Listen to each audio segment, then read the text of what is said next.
Imagine living your whole life believing you were an only child only to one day discover that your missing twin had been with you all along. But in the most terrifying form you could ever imagine. This is the story of Furu, a beautiful young maiden admired by all in her village.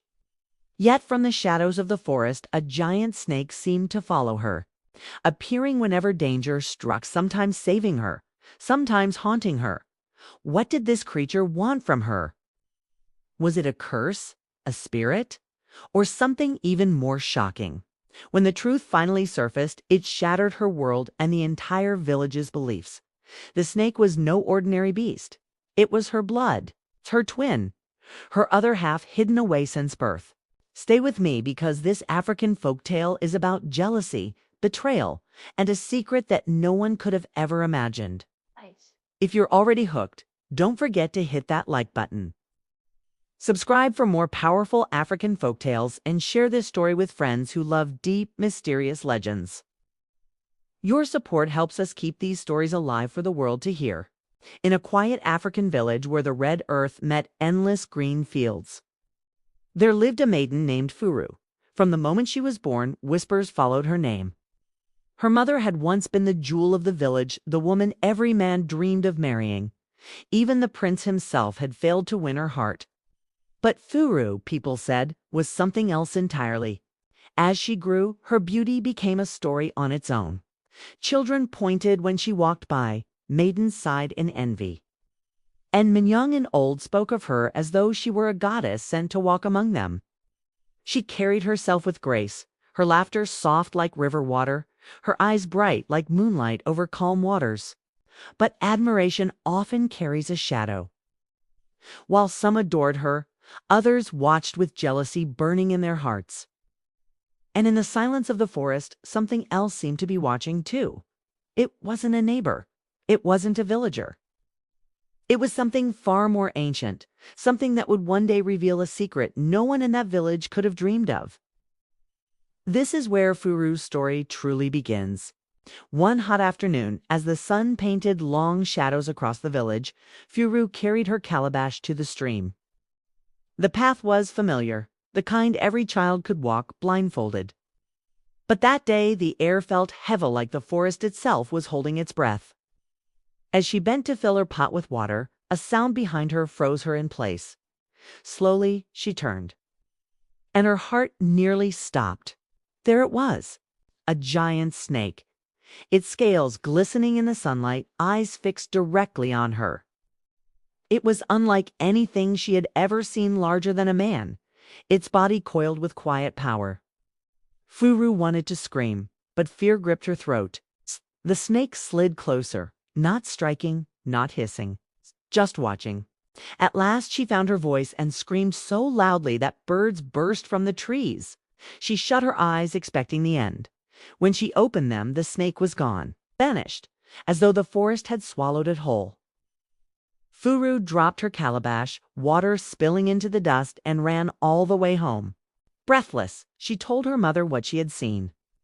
Her mother comforted her, but Furu knew deep inside this was no ordinary encounter.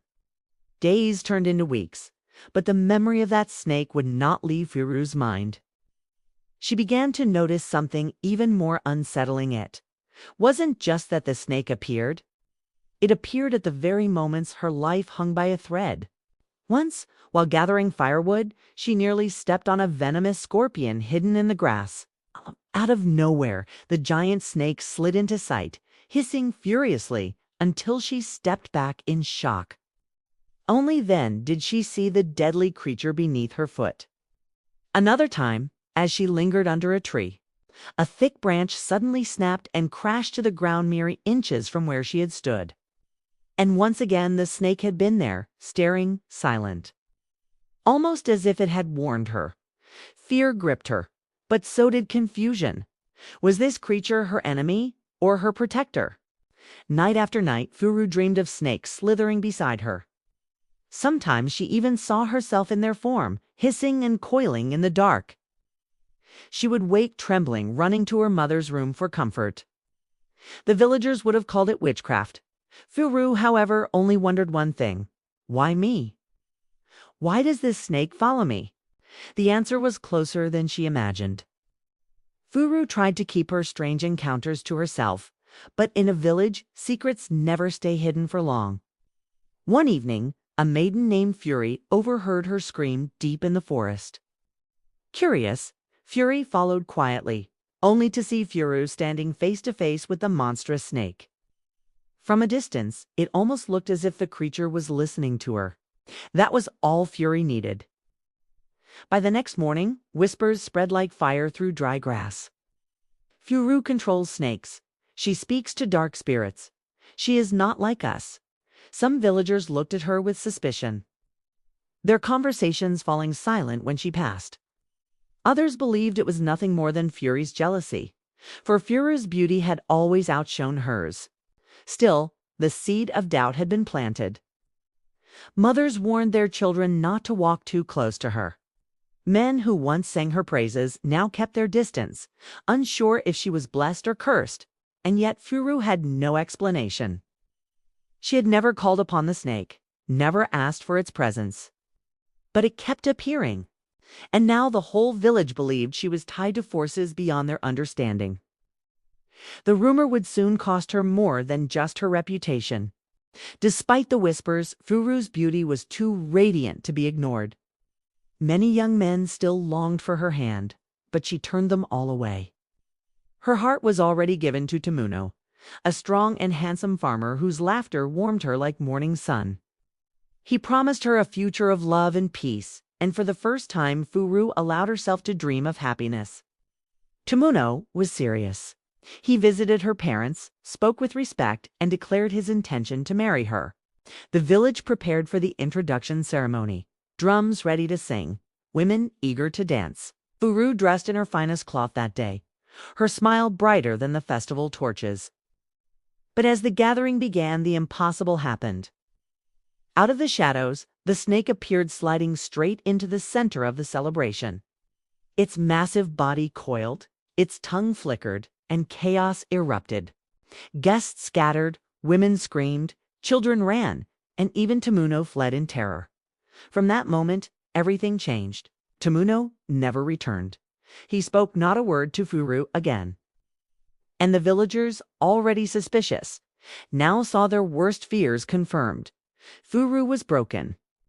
What she thought was love dissolved into betrayal, and her heart carried a new weight: shame. After the ruined ceremony, Furu could no longer bear the eyes of the village. Wherever she went, people whispered. Children hid behind their mothers.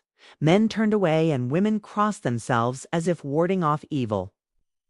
The same voices that once called her the pride of the village now branded her cursed. Heart-heavy, Furu fled.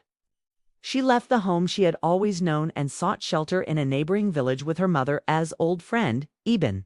This woman had been like family, a godmother who welcomed her with open arms. There, in Eban's hut, Furu wept and told everything: the snake, the ruined wedding, the loneliness pressing on her chest. Eban listened carefully, her eyes dark with concern. Then she spoke with a chilling certainty. "This snake has stolen too much from you. It must die." A plan was formed. They would return quietly to Furu's old village, find the snake's hiding place, and end it before it destroyed her life completely. Furu's hands trembled as she agreed. She had feared the snake, yes, but somewhere in her heart, she also knew it had saved her many times. Still, despair left her with no choice. The hunt for the serpent had begun. The night was still when Furu and her godmother crept into the forest. Guided by fear and desperation, they followed the winding paths until they reached the snake's cave. Inside, the massive creature lay coiled in slumber, its scales gleaming faintly in the moonlight. With shaking hands, Furu raised the knife Ibn had given her. Her breath came in shallow bursts, her heart pounding in her ears. This was her moment to end the nightmare. She moved closer, closer. But just as the blade hovered above the serpent's head, its eyes snapped open. In one swift strike, it lashed out, sinking its fangs into Ibn. The woman screamed, staggering back, clutching her wound. Startled, Furu's knife slipped, cutting into her own palm. Her blood spilled across the serpent's scales. And then something extraordinary happened. The snake began to convulse, its body twisting violently. The scales shimmered, faded, and melted into human skin. Before Furu's wide, unbelieving eyes, the monstrous creature transformed into a girl. A girl who looked almost exactly like her. Furu gasped, stumbling backward. Was she dreaming? Or had she just uncovered the deepest secret of her life? The snake was not just a beast. It was her reflection, her twin. Shaken to her core, Furu fled to her mother, desperate for answers. She spoke quickly, her words trembling. The snake, the blood. The transformation, how the beast had become a girl with her very own face. Her mother sat in silence for a long time, her eyes clouded with memories she had tried to bury. At last she sighed, the truth too heavy to hide any longer. When I gave birth to you, her mother whispered, the village celebrated. You were perfect, a gift from the gods. But the moment I thought it was over, I felt another pain. I pushed again, and what came out was no child of flesh, but a snake. Furu's heart froze. I could not let the village know, her mother continued, tears streaming down her cheeks. They would have killed me. They would have killed it. So I carried the serpent to the forest and left it there, praying it would never return. The truth crashed down on Furu.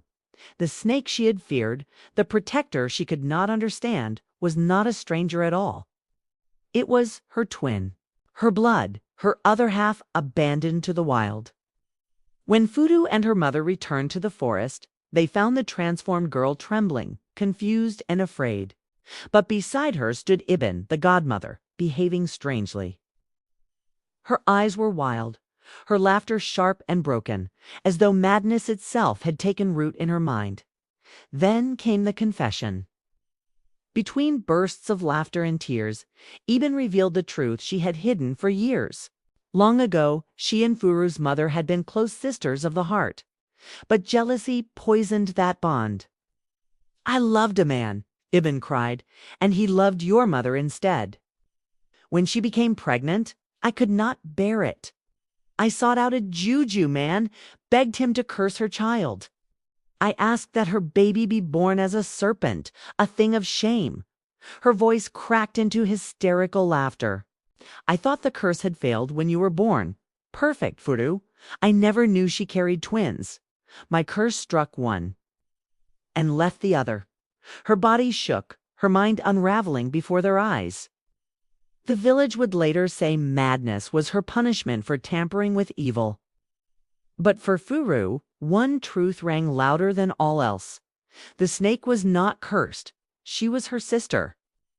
The forest grew silent as Iban's laughter faded into the night. Furu turned to the girl who shared her face, her twin sister, the one who had lived as a serpent all her life. Tears welled in both their eyes. For a long moment, no words were spoken. And then, with trembling steps, Furu moved forward and embraced her. The villagers, who had followed out of curiosity, gasped at the sight. What had been fear turned to awe. They listened as the twins spoke, revealing how she had ruined Furu's wedding, not out of hatred, but out of love. She had overheard Tamuno boasting that he sought Furu's hand only to win a cruel bet. To protect her sister from disgrace, she had intervened. Furu's heart broke as she realized the truth. Her twin had carried the weight of loneliness, rejection, and secrecy, yet still chose to protect her.